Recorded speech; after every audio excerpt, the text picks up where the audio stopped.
Iran ये कह रहा है कि जब तक वो नाकाबंदी खत्म नहीं होगी मुज़ाकरात आगे नहीं बढ़ सकते, कि अगले 36 घंटे या 48 घंटे बड़े अहम हैं और जो ईरान और अमेरिका के मुज़ाकरात इस्लामाबाद में हो सकते हैं। ये ऐसी सहाफ़ी हैं जिनको रोज एक खबर ट्रंप खुद बताता है कि जी जेडी वैंस आ रहा है, पर जेडी वैंस आता नहीं है। क्या आपको पता है कि गुज़िश्ता 4 रोज से मुल्क की सबसे बड़ी अदालत बंद है? जब सरकारी मुलाजमीन ऑफिस के अंदर बैठते हैं वो कितना ज्यादा काम करते हैं ये आपको भी पता है, और बड़ी मेहनत से काम करते हैं। और अब जब वो घर से काम करेंगे तो वो कितनी मेहनत से कितना ज्यादा काम करेंगे। तो मुझे डर ये है कि वो ये ना हो कि वो बहुत ज्यादा काम हो जाए कि जी हम बंद कमरों से बाहर चीजें खुले मैदान में लेके आ गए। ऐसे तो नहीं होता। आप तो सारा फर्नीचर भी उठा के साथ लेके आ गए, कारपेट्स भी साथ पड़ी हुई है, कूलर भी लगे हुए हैं, पंखे भी वहां पे लगे हुए हैं, सारा वही माहौल। अगर आपने वहां पे अवामी माहौल बनाना था तो फिर जमीन पे बैठ जाते। अस्सलाम वालेकुम, उम्मीद है कि आप सब लोग खैरियत से होंगे। सदर ट्रंप के जो बदलते हुए बयानात हैं उनका सिलसिला जारी है। उन्होंने गुज़िश्ता रोज सोशल मीडिया पे बताया कि ईरान की क़यादत मेरी बात मान रही है, मेरी बात सुन रही है। आज रात को 8 ख्वातीन को ईरान में सजाए मौत जिनको सुनाई गई थी उनको एग्जीक्यूट करना था, यानी उनको फांसियां लगनी थी। लेकिन मेरे कहने के ऊपर उनमें से 4 को फौरन रिहा कर दिया गया है और 4 को 1-1 महीने की सजा सुना दी गई है। और ये सब कुछ जो है ईरान की जो लीडरशिप है उन्होंने मेरे कहने के ऊपर किया है और उन्होंने बड़ी रिस्पेक्ट शो की है। इससे मुझे ये लगता है कि वो जो मुज़ाकरात आगे बढ़ाने के अंदर इस वक्त एक रुकावट है, और रुकावट वो ये है कि इन्होंने नाकाबंदी की हुई है स्ट्रेट ऑफ हुर्मुज़ के बाहर। यानी स्ट्रेट ऑफ हुर्मुज़ को तो ईरान ने रोका हुआ था, बंद किया हुआ था, लेकिन स्ट्रेट ऑफ हुर्मुज़ के बाहर अमेरिका ने ईरानी पोर्ट्स की नाकाबंदी वगैरह की हुई है। और उसके हवाले से ईरान ये कह रहा है कि जब तक वो नाकाबंदी खत्म नहीं होगी मुज़ाकरात आगे नहीं बढ़ सकते। अच्छा, अब ट्रंप ने एक स्टेप अगर पीछे लेना है तो उसने कोई ना कोई बहाना तो बनाना है। और ये जो उसने बात की है कि मेरे कहने के ऊपर 8 ख्वातीन जिनको आज रात को फांसियां होनी थी वो जनाब रुक गई हैं। मेरे ख्याल में शायद वो कोई ग्राउंड हमवार कर रहे हैं। वो कहेंगे देखें जी वो बड़ी जो है रिस्पेक्टफुली उन्होंने मेरी बात मानी है। बल्कि मैं थोड़ा सा आपको पढ़ के सुनाता हूं ताकि आपको अंदाजा हो कि ट्रंप ने लिखा क्या है। उन्होंने लिखा कि I very much appreciate that Iran and its leaders respected my request as president of the United States and terminated the planned execution. तो उन्होंने कहा जी उन्होंने बड़ी मुझे रिस्पेक्ट शो की, बस उन्होंने ये नहीं कहा कि ईरान की क़यादत ने स्पेशल चलो कबाब मुझे बना के भेजे। बाकी सारी बातें उन्होंने कह दी, लेकिन मैंने जिस तरह आपको कहा कि ईरान का ये मुतालबा है कि ये नाकाबंदी है इसको खत्म किया जाए। अच्छा, जहां पे ट्रंप साहब ने ये बयान दिया वो ट्रुथ सोशल पे बयान देते हैं, जो उनका अपना सोशल मीडिया, उसको बाद में व्हाइट हाउस एक्स पे शेयर करता है, समटाइम वो खुद भी एक्स पे शेयर करते हैं। और उसके साथ साथ उन्होंने न्यूयॉर्क पोस्ट जो है उसकी सहाफी से फिर गुफ्तगू करते हुए ये बताया कि अगले 36 घंटे या 48 घंटे बड़े अहम हैं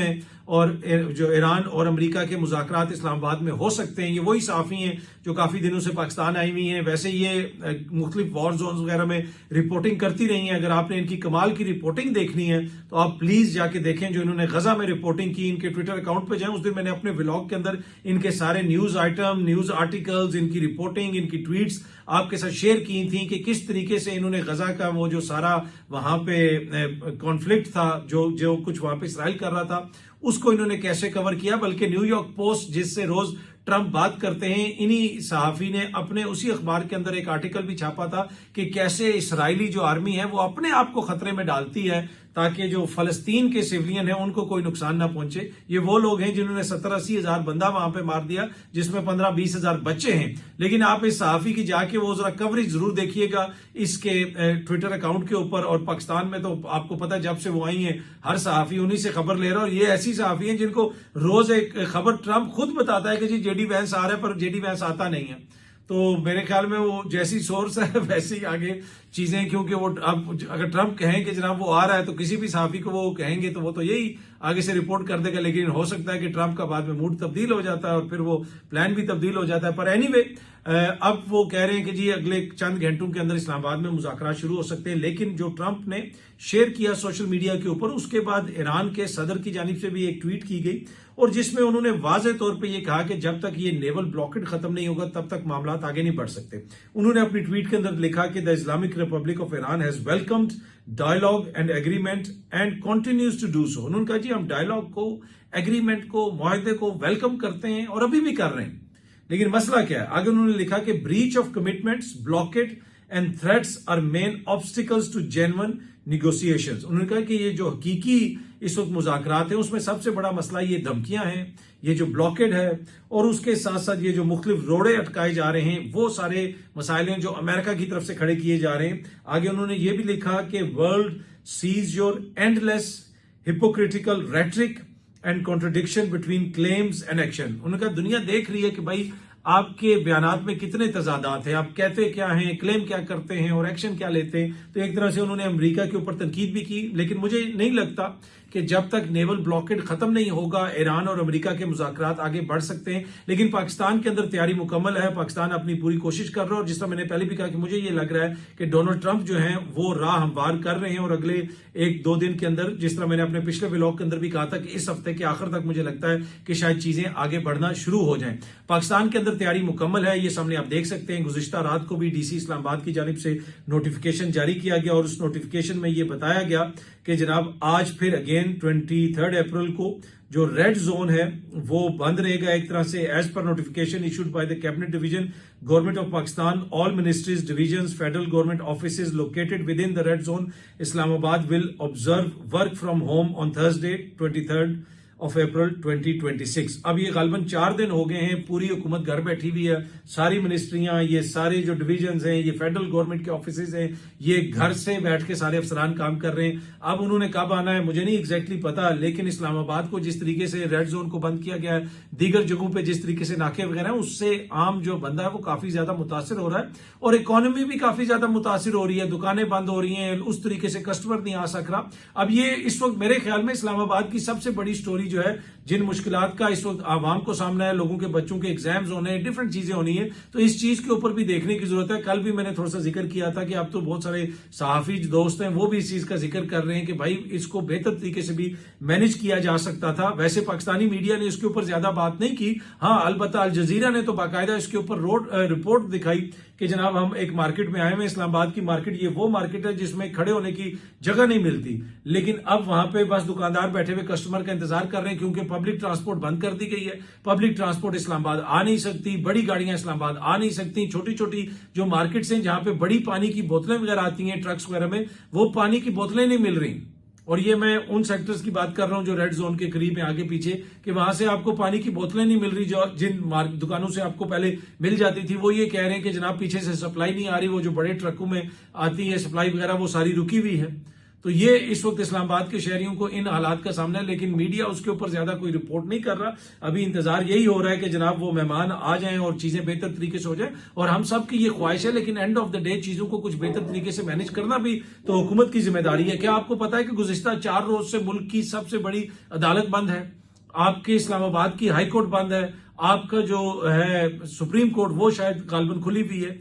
उनके जो हम मुज़ाकरात करवा रहे हैं वो तो हम जरूर करवाएं, लेकिन अगर आपको हाई कोर्ट भी बंद करनी पड़ रही है, आपको मुल्क की सबसे बड़ी आईनी अदालत भी बंद करनी पड़ रही है, आपको सारे ऑफिसेज भी घर से भेजने पड़ रहे हैं, यानी सारे अफसरान और जो भी एहलकार हैं वो घर से काम करें, वर्क फ्रॉम होम। पाकिस्तान के अंदर जब सरकारी मुलाजमीन ऑफिस के अंदर बैठते हैं वो कितना ज्यादा काम करते हैं ये आपको भी पता है, और बड़ी मेहनत से काम करते हैं। और अब जब वो घर से काम करेंगे तो वो कितनी मेहनत से कितना ज्यादा काम करेंगे। तो मुझे डर ये है कि वो ये ना हो कि वो बहुत ज्यादा काम हो जाए और वो जो ग्रोथ रेट है पाकिस्तान का वो बहुत ज्यादा आगे चले जाए, जितना प्रोजेक्ट किया हुआ IMF ने उससे भी आगे निकल जाए। तो फिर वो पूछेंगे भाई क्या हुआ, वो कहेंगे जी वर्क फ्रॉम होम हुआ, वो कहेंगे अब सारे वर्क फ्रॉम होम करें। पर एनीवे सीनियर सहाफी हैं, आप ये सामने देख सकते हैं, साकिब बशीर साहब, उन्होंने भी ये ट्वीट किया हुआ है क्योंकि वो कोर्ट रिपोर्टिंग वगैरह करते हैं। उन्होंने लिखा हुआ है कि बस आपने घबराना बिल्कुल भी नहीं है, निजाम इंसाफ ऑटो पर चल रहा है। वफाकी आईनी अदालत और इस्लामाबाद हाई कोर्ट कल चौथे रोज भी बंद रहेंगे। ये गुज़िश्ता रात उन्होंने ट्वीट की हुई थी क्योंकि फिर नोटिफिकेशन आ गया था डीसी साहब का और उसके बाद दीगर नोटिफिकेशन वगैरह भी आ गए थे। और इसी तरह जिस तरह मैंने आपको कहा कि गवर्नमेंट ऑफिस वगैरह की जो सिचुएशन है वो भी आपके सामने है। खैबर पख्तूनख्वा असेंबली का जो इजलास हुआ एक स्टेडियम के अंदर, उसमें इमरान खान, बुशरा बीबी, महंगाई और अफगानिस्तान की सूरत हाल पर करारदादें मंजूर की गई। अब वो वहां पे इजलास वगैरह हुआ, बाद में गालबन शायद कोई वहां पे आंधी वगैरह भी आई और उसकी वजह से उनको शायद उसको खत्म भी करना पड़ा। लेकिन मेरी समझ में नहीं आया कि ये इजलास वहां पे क्यों हुआ। ये सारी बातें तो असेंबली की जो वो है बिल्डिंग उसके अंदर भी हो सकती थी। वो एक तरह से ये कह रहे हैं कि जी हम बंद कमरों से बाहर चीजें खुले मैदान में लेके आ गए। ऐसे तो नहीं होता, आप तो सारा फर्नीचर भी उठा के साथ लेके आ गए, कारपेट्स भी साथ पड़ी हुई है, कूलर भी लगे हुए हैं, पंखे भी वहां पे लगे हुए हैं, सारा वही माहौल। अगर आपने वहां पे अवामी माहौल बनाना था तो फिर जमीन पे बैठ जाते और उस तरीके से करते जिस तरह जरगा होता है। सारे यहाँ पे भी लगा कि जनाब ये सारे इंपॉर्टेंट लोग आए हुए हैं और इन्होंने यहाँ पे आके वही उसी तरह इनका प्रोटोकॉल है और वही सब कुछ है, तो भाई फिर असेंबली में ही रहते, इधर आने की क्या जरूरत थी। मसला ये है कि वहां पे जो तकारीर वगैरह की गई, मैं देख रहा था सोहेल अफरीदी साहब ने की, दीगर मोअज़्ज़िज़ अरकान ने की, उन सब में वजन है, उनकी बातों में वजन है, वो जो बात कर रहे हैं उसके अंदर वजन है। लेकिन मसला ये है कि उनके अब तक जो अपने एक्शंस हैं उनमें उतना वजन नहीं है।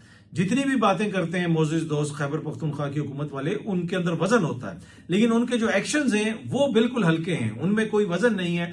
आपको ये सारी रेटरिक बार बार दोहराने की जरूरत नहीं है।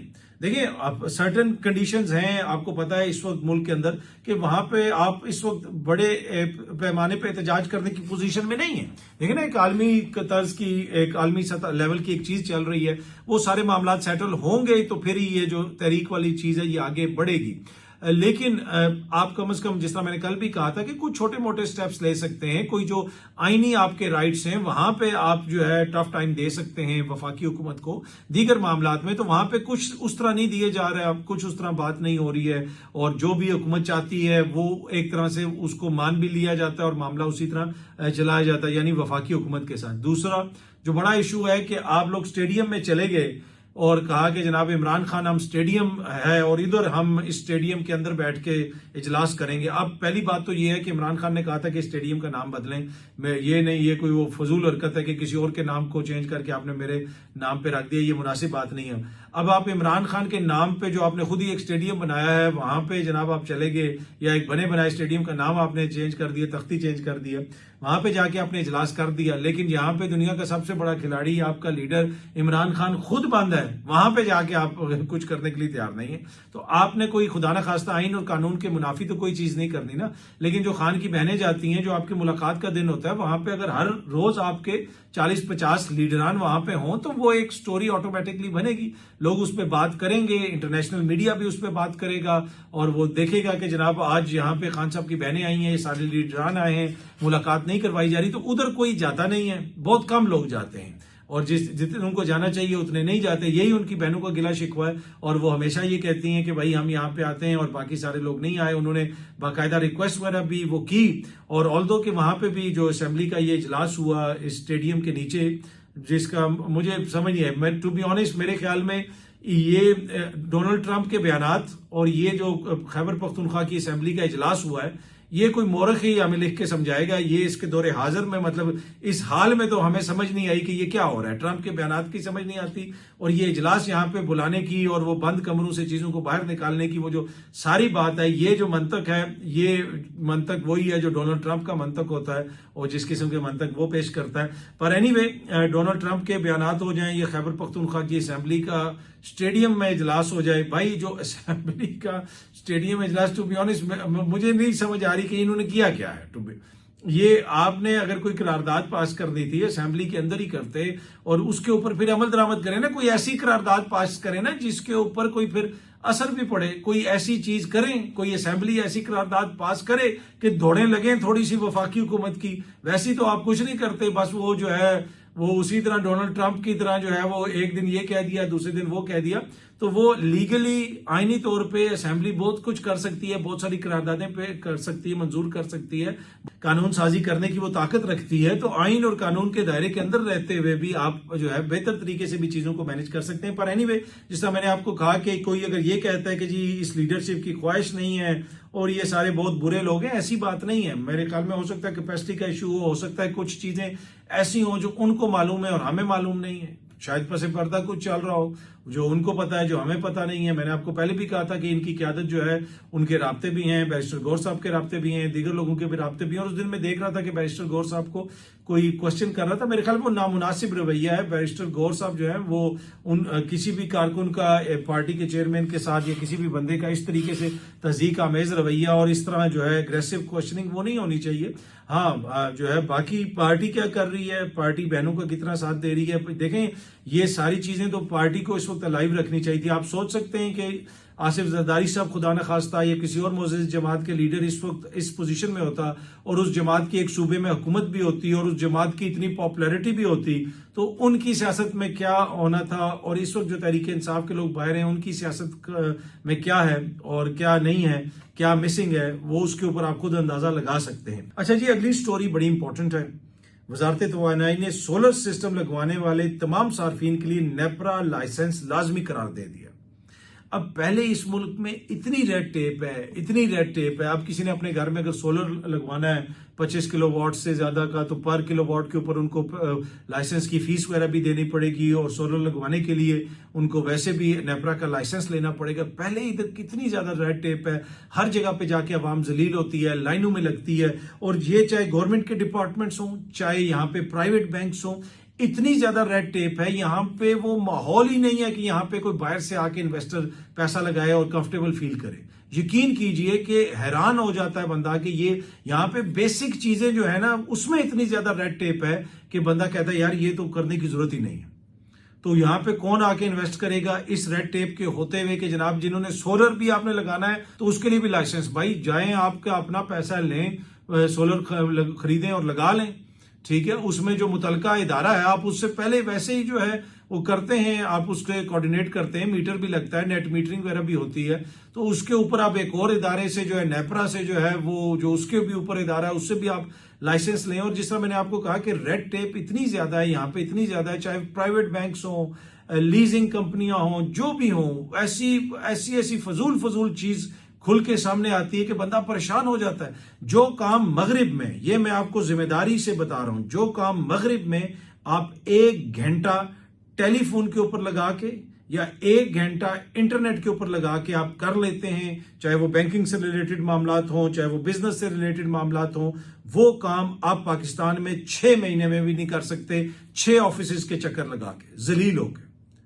ऐसे में क्यों कोई आके इन्वेस्ट करेगा, ऐसे में क्यों कोई यहां पे आएगा। तो मेन इशू ये है कि जब तक आप ओवरऑल सिस्टम को दुरुस्त नहीं करेंगे, और उसमें सिर्फ सरकारी नहीं, इवन कि मैंने आपको कहा ना प्राइवेट बैंक्स, दीगर ये वो, इधर हर जगह पे आवे का आवा बिगड़ा हुआ है। एटीट्यूड ऐसा है, मैं आपको एक बात बताऊं कि मैं एक जगह पे गया, किसी जगह पे, और वहां पे कोई मेरे साथ थे और उन्होंने वो चेक वगैरह था, कोई चेक वगैरह लेना था उस बैंक को, वो प्राइवेट बैंक है, बड़ा अच्छा बैंक, उनको चेक दिया, उनका जी हमारा सिस्टम अभी काम नहीं कर रहा, सिस्टम काम नहीं कर रहा। तो 1 बजे का टाइम है, तो उन्होंने कहा ये तो फिर जो है ना वो तो 2 बजे तो हम बंद कर रहे हैं। अच्छा, एटीट्यूड ये है कि तुम जिधर से भी आए हो, I do not give a flying monkey, you go back, तुम कल आ जाना। ये आगे से एटीट्यूड, मतलब उधर रश भी नहीं था बैंक में, वो रश भी नहीं था। वो कह रहे जी अभी तो सिर्फ घंटा रह गया है और सिस्टम अचानक जो है ऊपर नीचे हो गया। अब अगर मगरिब में आप किसी जगह पे जाएंगे, किसी भी बैंक में जाएंगे, कोई ऐसी बात होगी, वो कहेगा वो हमारे पास अभी भी घंटा है, डोंट वरी, हम इसको सॉर्ट आउट करने की कोशिश करते हैं। इधर दिल होता है कि बस भाई निकल जाओ यहां से, तुम्हारा काम नहीं हमने करना, मौत पड़ी हुई है। किसी महकमे में चले जाओ, किसी जगह पे चले जाओ, ऐसे लोग बैठे होंगे कि जैसे पोलियो हुआ है लोगों। I'm सॉरी, मुझे ये कहना नहीं चाहिए, लेकिन हर आराम जो है आपको हर जगह पे नजर आते हैं। आप वैसे भी वॉक करते हुए भी जा रहे हो ना, 25 साल का जवान जा रहे होंगे और चल रहे ऐसे होंगे कि जैसे पता नहीं उनकी क्या चीज फंस रही है टांगों में कि वो उनसे चला नहीं, ऐसे ऐसे बंदा फ्रस्ट्रेशन हो जाती है। दिल चाहता है कि पीछे से जो है ना इनकी बैक साइड पे बंदा एक किक मारे और कहे कि भागो। भाई नौजवान हो तुम, इतनी वो आपको आप वो जिसे कहते हैं ना कि जो नौजवानों में करंट होना चाहिए, जो इकबाल का नौजवान है वो ऐसे है कि वो टांगे घसीट के पाँव घसीट के चल रहा है। वो इकबाल का नौजवान तो वो जनाब उसको तो पहाड़ों के ऊपर उसने अपने जो है बसेरे डालने। आप जाएं यूरोप वगैरह में, किसी रेस्टोरेंट वगैरह में जाएं, कहीं वो बच्चियां काम कर रही होती हैं, किसी जगह पे भी जाएं, वो ऐसे जनाब भागते दौड़ते, पता चलता है कि हिरन इधर जा रहे हैं, उधर जा रहे हैं, हंसते खेलते। यहाँ पे जिधर जाओ वो मौत पड़ी होती है, वो कोई आपको एटीट्यूड ही नजर नहीं आता। और वो ओवरऑल एटीट्यूड जो है वो आपको हर उस काम के अंदर नजर आता है। यानी जो भी यहाँ पे चीजें आपने करनी है, हर जगह पे आपको ये एटीट्यूड नजर आता है कि किसी का काम नहीं करना। कल मुझे कोई बता रहा था कि उन्होंने 20 साल पहले प्लॉट खरीदे 2 एक गवर्नमेंट की हाउसिंग सोसाइटी में, और अभी तक उस 23 साल हो गए, बल्कि 20 के 23 साल, और अभी तक उनको वो प्लॉट नहीं मिला जी, पोजेशन नहीं दी गई। अभी तक वो गवर्नमेंट की हाउसिंग सोसाइटी में उन्होंने इस्लामाबाद में कोई प्लॉट खरीदे 23 साल पहले। तो ये हालत है कि इतनी सुस्त रवि का जो शिकार सारी चीजें, क्या वहां पे कोई बाहर से आके इन्वेस्ट करेगा, वहां पे कोई बाहर से आके करेगा? ना आपकी वर्कफोर्स काम की, ना आपका एटीट्यूड काम का, ना आपकी प्लानिंग काम की। बस वो जो है ये कर देंगे, 1000 एकड़ पे वो बन जाएगा, यहाँ पे मैनहट्टन बन जाएगा, वहां पे वो बन जाएगा। ऐसे नहीं होता। आप यूटोपिया कहीं बीच में क्रिएट नहीं कर सकते। आपको ओवरऑल चीजों को बेहतर करना पड़ता है और उसमें हम सब का किरदार है, मेरा किरदार है, आपका किरदार है। सिर्फ सारी चीजें हम हुकूमत पे नहीं छोड़ सकते। मैंने वो आपको कहा ना कि हुकूमत के महकमों में तो जितना तेज काम होता है वो तो हमें पता ही है। यहाँ पे जो प्राइवेट जगह में, वहां पे भी किसी का काम करने का दिल नहीं चाहता। मौत पड़ी होती है कि भाई बस काम नहीं करना, बाकी जो मर्जी करें। तो इस एटीट्यूड के साथ तो जो है वो कौमें तरक्की नहीं करती हैं। आपने अगर तरक्की याफ्ता कौमों को देखना है, उनको देखें वो कैसे काम करते हैं, वो किस वक्त उठते हैं, किस वक्त सोते हैं। जब तक वो ओवरऑल हम अपना एटीट्यूड नहीं बदलेंगे, आप जो मर्जी करके देख लें, यहाँ पे जिस मर्जी की हुकूमत आ जाए, यहाँ पे मौजे तंग को ले आए आप, फिर भी जो है यहाँ पे तरक्की नहीं होनी है। तो हम हुकूमत पे, सब पे, सियासतदानों पे, सब पे तनकीद करते रहते हैं। मेरे ख्याल में कुछ थोड़ा बहुत हमें अपने रवैयों के ऊपर भी नजरसानी करने की जरूरत है। बहुत जल्दी आप सब दोस्तों से दोबारा मुलाकात होगी। Thank you very much.